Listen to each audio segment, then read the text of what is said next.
Wes, how has video game content evolved over time? Oh man, man, you hit me with all these like tough questions. Oh, okay. So for me, um, I see the rise and demise of like video game magazines. You Okay. know, um, they were all over the place. That's how we got our gaming news. Prior to the internet, it was all about the game magazines, the previews, the tips and tricks on how to beat certain things and the cheat codes and that was like how we got our content, and it was fantastic. It was a thing, and then it started to slowly die because of the rise of the internet, and everybody would just go online, and so then the gaming magazine kind of went, just kind of disappeared.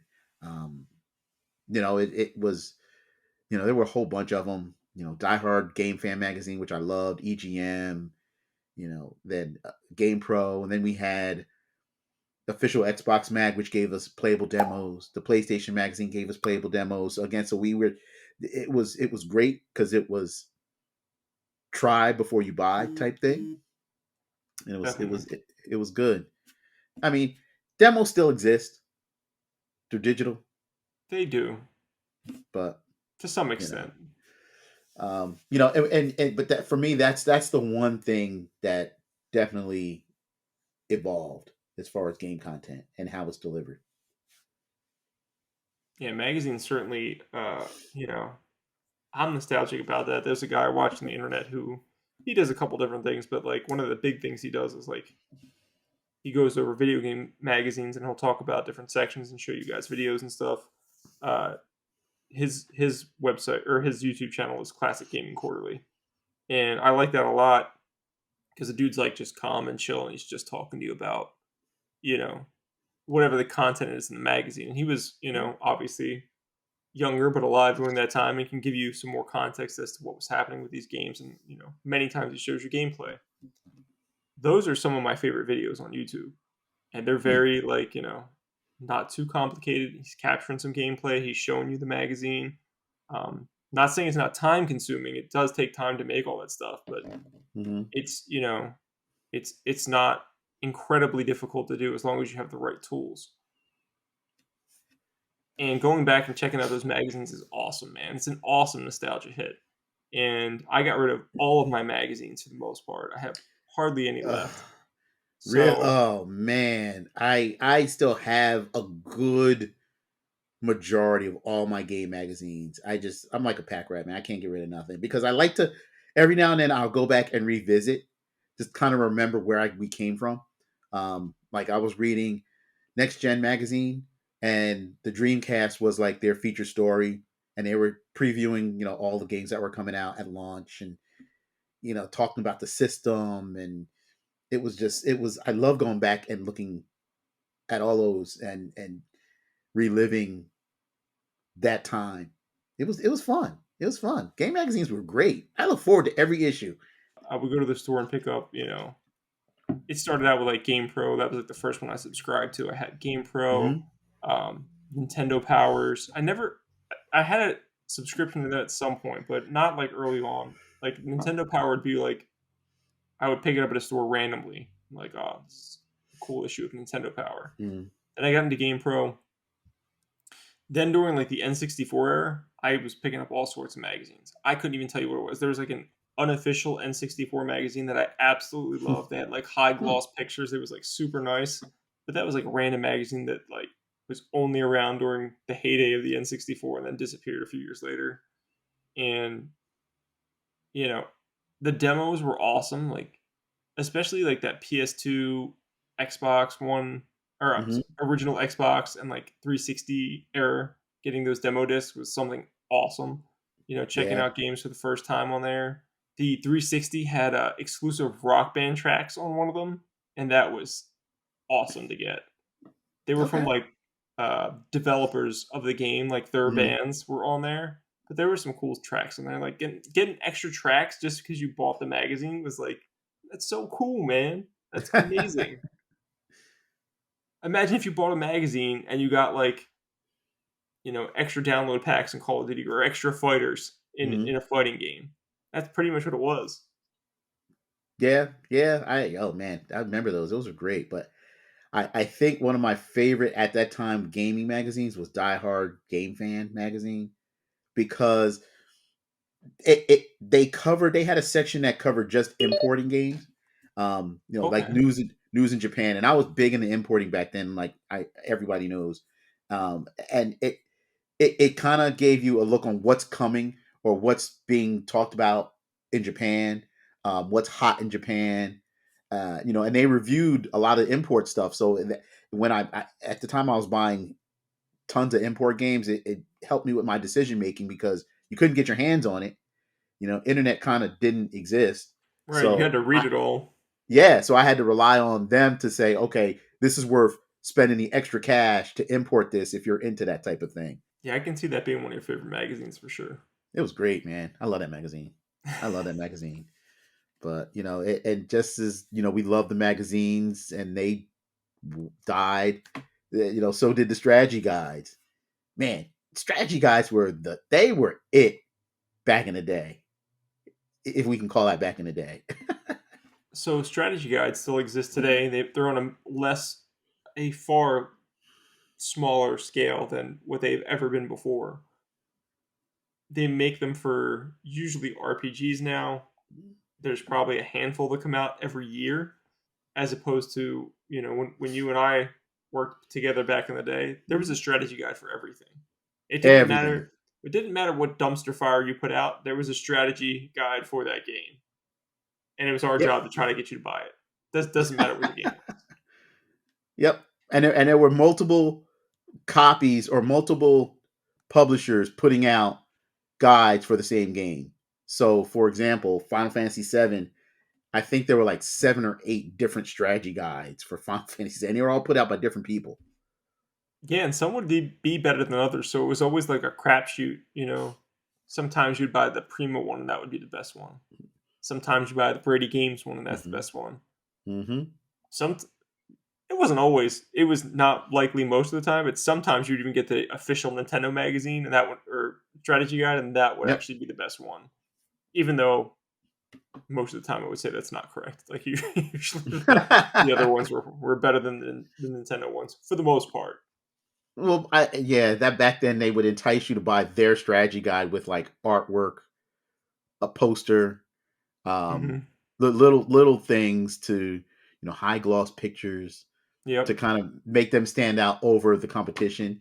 But man, strategy guides were everywhere, everywhere. Just going back to magazines briefly, I always liked like the tips and tricks section too, because it's kind of along the same lines as strategy guide. But like the Yep, tips and yep. tricks were always awesome. Like you can't tell me when you were playing GTA 3 on PS2 that you did not put in cheat codes because you're a liar.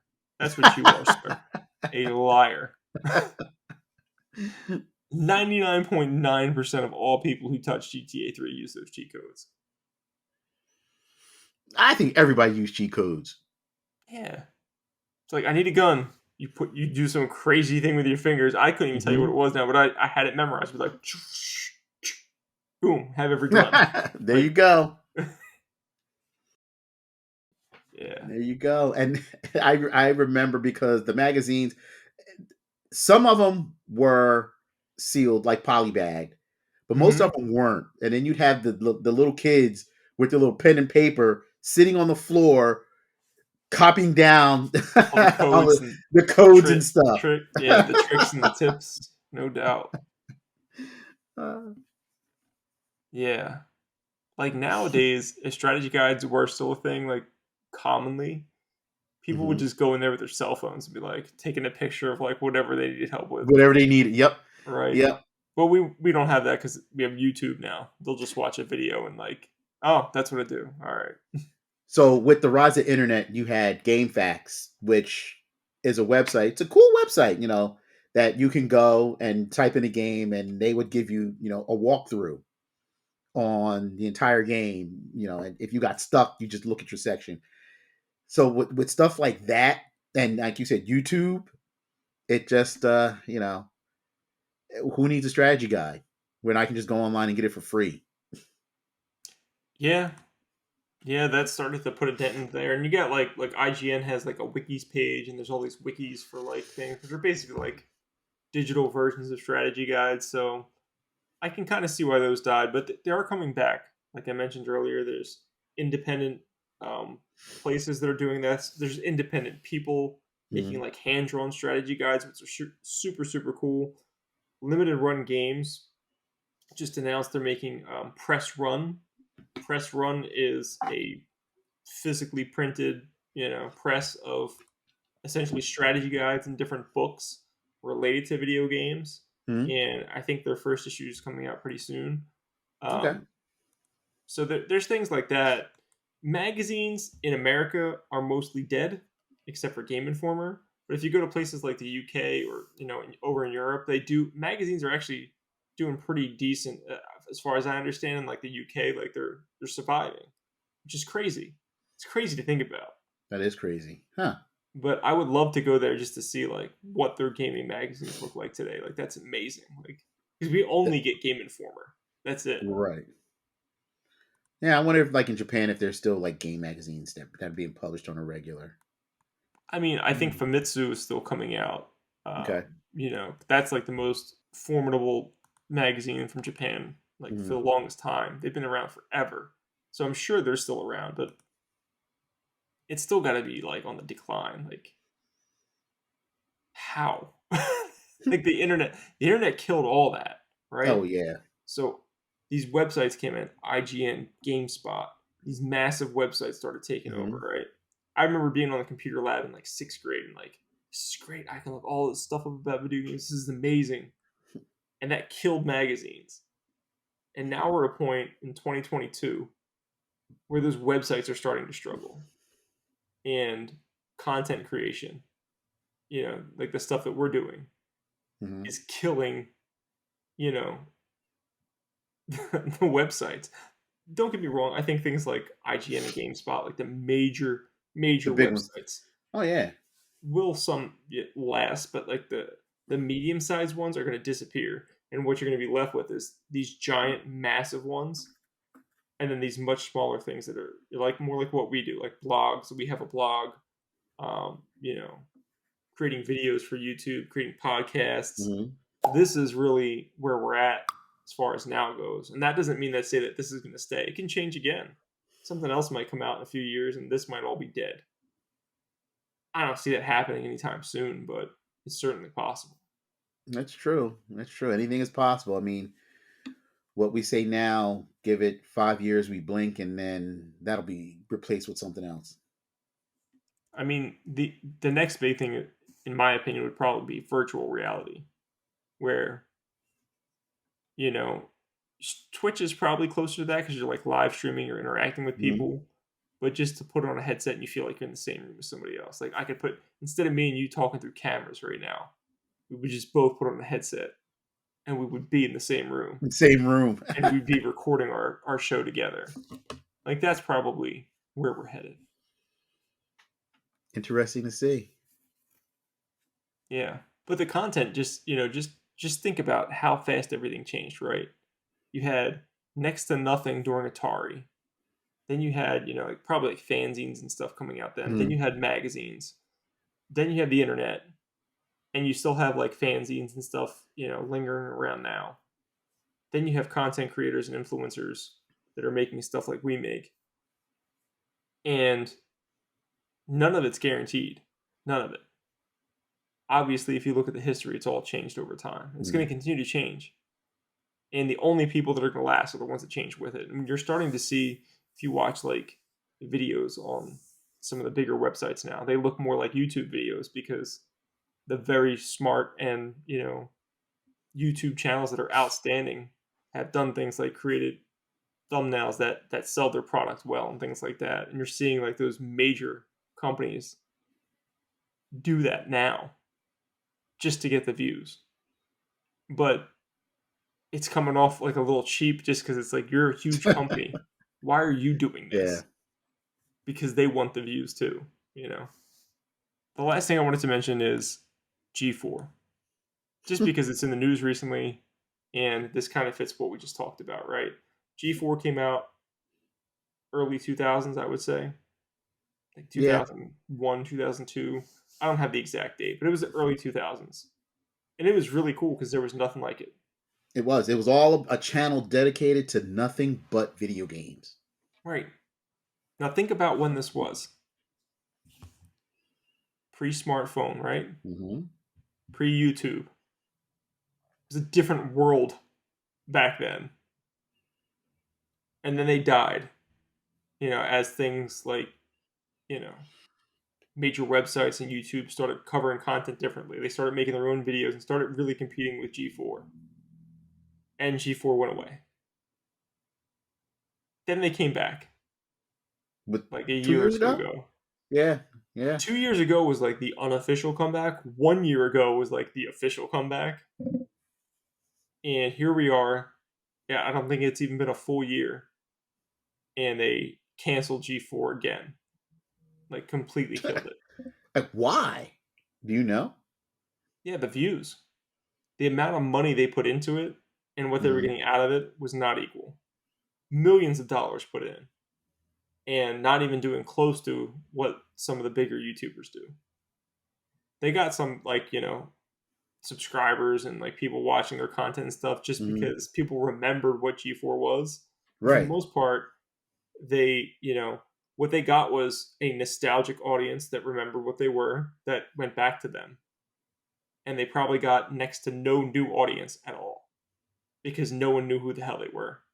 Do you think somebody who was like a baby back then would give a crap about what G4 was doing now? No, definitely not. Probably don't even Right. know what it is. Especially when they come off of this, they come off because they are a major corporation. Comcast owned G4. Yep. They put millions of dollars into it.